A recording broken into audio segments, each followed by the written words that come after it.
Hey everyone, Deadpine here. Welcome back. This is going to be a quick rules guide for Hardcore Season 2 in Escape from Tarkov. I'm really excited for this season's rule set. It's going to be a really good time. Let's go. We're going to dive right in. I want to make this video really quick and just brief explanation of everything. This text document is going to be available to everybody while we're playing. This is just a brief overview here. So, first things first, the normal Hardcore Tarkov. Delete all your starting inventory. Including your alpha container on a standard account, if you're playing Edge of Darkness, set that gamma aside in the bottom of your stash. You can't use it for now. And that we're going to move right on to the container rules after that, because that's why you're setting the gamma aside. The first container you're going to get is from Peacekeeper level 2. You're going to have to buy it yourself. You can't just start using one right away.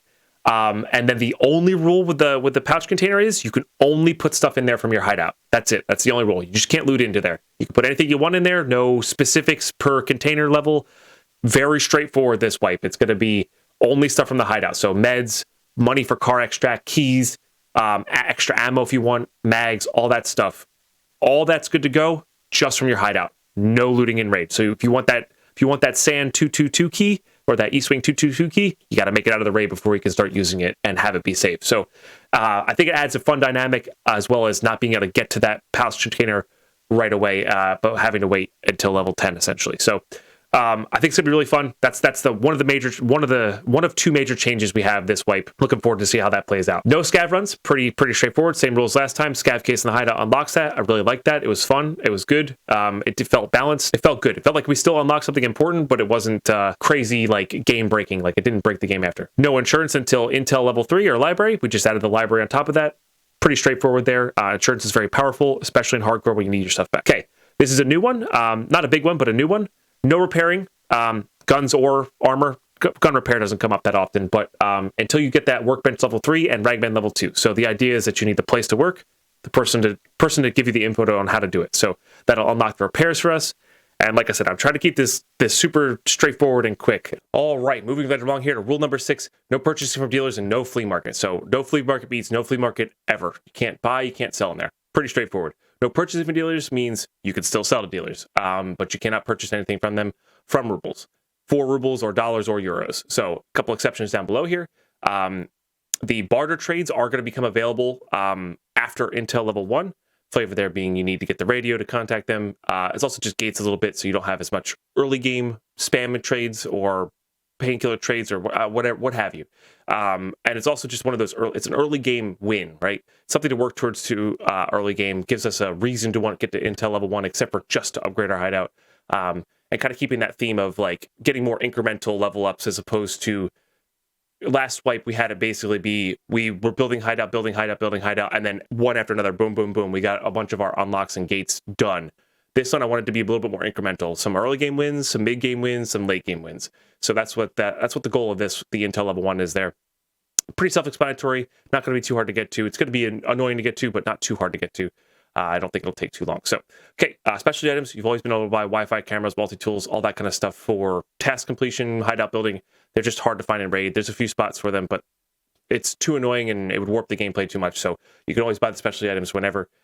Cases and containers will be able to be purchased after Laboratory 2 and Rest Base 2. The barters still stand at Intel level 1, and that's just a little bit of a dynamic there. Again, just to kind of get Laboratory and Rest Base involved in the unlocking of Tarkov here, which is what the goal of this playthrough is. There's no real flavor behind it. It's just that part of the hideout wasn't really being used. So that's the goal there. This does include that first alpha container purchase, so you have to get some part of your hideout done before you can get your first pouch container.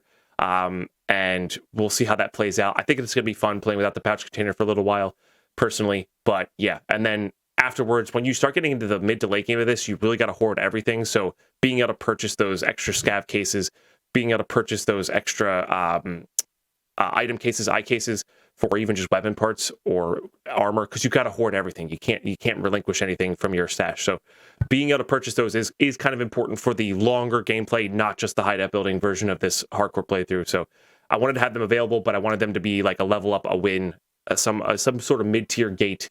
And yeah, so that's why that's like that. Currency, you can always buy dollars from Peacekeeper level 1, euros from Scary level 2. That's just for gameplay mechanics. You got to be able to convert your rubles because you really only get rubles. I guess you get dollars a little bit from Peacekeeper, but you need them for your various hideout upgrades and tasks. Just an easy one. Remember, you can't convert back to rubles once you get the dollars and euros, so be mindful of how much you're spending. Moving right along here, pouch container can be used as hands. That's pretty classic. Nothing self-explanatory there. You can pick up a 1x2 item to be able to drink it or use it. You have to stand still when you do that. Drop it afterwards. Move along. As far as the stuff from your hideout is concerned, whatever you put into the raid, put into your pouch at the start of the raid can be put back into there. So if you have your ammo, you can put the ammo only that you brought in back into your pouch container to use your hands, right? But that's a very edge case. That's not going to come up too often. Okay, so this is a new one that we implemented halfway through last season. So no after raid healing until Med Station 2 and Therapist 3. Again, same concept. A place to do the work, a person to give you the information to do the work with. That's the concept there. It also makes it so early game meds are important, but it's not just an annoyance later on. So it's that idea of unlocking, ratcheting up your playthrough and making things progress slower. The one exception to this is you can fix your bleeds, because going into raid with 7 health and a bleed pretty much is instant death, and it's not going to fix it on the next time anyway. So fixing the bleeds just to, I don't know, kind of carry on the playthrough and not just have to sit there and wait 20 minutes for the bleed to go away. That just seems pain for no reason, right? Can't fix breaks though, just bleeds to get back into the raid. Breaks, you're going to be slow, you can hobble around, but you can't fix them that way. Got to go find those splints. So, all right, no outside help is a given. Duos are fine with people following similar rules. Personally, I'm okay with playing with somebody who is just doing no flea market, no dealers. I'm okay with that. Like, they have to get all their stuff in raid still. Don't care if they start with their starting inventory. Don't care if they use their pouch container. Don't care much about that. But that's basically the rule set that I'm going with. If I do end up doing with somebody, it's unlikely. This is probably going to be a completely solo playthrough, but that's just in case. Okay, so this is a rule we implemented halfway through last season. So only play on the left-hand time slot. This just makes it so you have to prepare differently. Factory could be any slot for a couple reasons. One, it's annoying to keep track of. Two, later on, there's some nighttime killing tasks, and being always having access to the nighttime to complete those tasks is nice. So, yeah, that's the rule. It's a really fun one. I would actually recommend just doing this normally. It's a fun challenge. Okay, this is another new one. Again, not a crazy big one, but another new one. No secondary weapon can be equipped without a backpack. So what that means is you can carry one primary weapon in your hands, and then the other one needs a backpack in order to attach it to your back. You can't just run around freely attached with a gun, freely attached to your back naked. Just a flavor thing. I don't think it's going to come up that often. Most raids where Survive we're going to have a backpack, except for the beginning. It's really not going to come up that often. So, all right, this is that second big rule that I was talking about. You have to travel to each map via adjacent maps. So you can go one green line connection-wise on this, and this graphic will be available at all times. You can go one green line after surviving a raid here. So if you go to customs, you survive customs. I have the option to go to woods, factory, interchange, or customs. I can repeat them out, of course. I don't have to travel.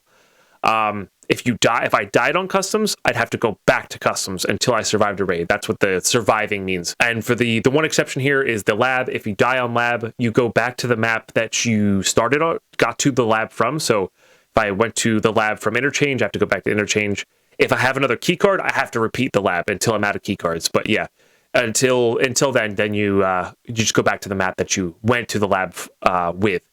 Eventually, lab is going to be gated behind streets, and we're not going to have to worry about it anyway. So, but yeah, that's the map. That's the graphic we're going to be following this whole time. Really excited for that. That's going to make tasking and certain, like, I can't just jump around and look for one specific item on one specific map. It's going to make me have to plan more and be a little bit more mindful about where I am and what I'm doing. And I'm very actually excited for that. I like thinking like that. So, and that's it. Those are the rules. Overall goal is, again, same as last time. Unlock Tarkov, make it a much more fluid playthrough where it's tougher, longer, more enhanced, not just rubles in, rubles out. I want to get excited when I find bolts. I want to get excited when I find crick ends. I want to get excited when I find a rig and a stash. I want to get excited when I kill a PMC that's geared. Be like, oh, I have a kit now, you know? That's the goal of this. For me personally, if you're playing along, all that good stuff, feel free to change up the rules. Make it fun for you. Don't be afraid to don't feel like you have to follow these exactly. It's all about having fun. There's no right or wrong way to do this. It's not a speed run, it's not a challenge, there's no competition. Have fun with it, you know, or just enjoy watching me do it, you know, because I like to suffer. Finally, all this is going to be uploaded. The first episode, you can find it right here. Click on that big link in the middle there. That's where the first episode will be. Follow that playlist. Daily episodes, we're going to be recording them hour and a half chunks roughly. And yeah, so make sure you go click that link and start watching from the beginning. If you're catching this late, you can watch it from the beginning there as well. And I will be, of course, streaming this all live Wednesday through Sunday, twitch.tv/deadpine. I hope to see you there. Guys, it's going to be a really fun Hardcore Tarkov Season 2. I'm really enjoying this rule set. I think it's going to be a blast. And yeah, I'll see you guys in Raid.